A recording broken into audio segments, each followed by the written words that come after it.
ورته لار وښودله الى اسباب المعاش، د معاش د ژوند تېرېدو او د ژوند د اسبابو لټولو لارې ورته وښودله چې ته به د خپل ژوند ضرورت په کومې طریقې سره حاصلې.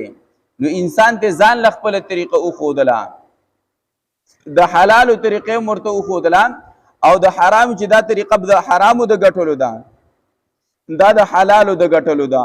که د حلالو د ګټې طریقه لار اختیارې نو زه به درته پکې خیر او برکت اچوم، که د حرامو د لارې د ګټلو لار چې دی اختیارې نو ګورې دنیا کې به هم په مصیبت او پریشانی کې او د آخرت عذاب به درته هم در رسي. نو لارې ورته وښودله. دغه رنګې د انسانانو نه علاوه چې څومره زنده سر دي، زناور وغیره دي، نو هر یو ته دغه د ژوند تېرېدلو او د معاش د ګټلو د خوراک څښاک د ګټلو او د هغې د اصول چې د طریقه وښودله. نو څه زناور دي نور زناور ماتوي او څه چې دی هغه ګیا وغیره خوري، دا مختلف شیزونه. نو الله هر یو موسی علیه السلام ته فرمایي رب دغه دی چې هر یو ته خپله لار وښودله.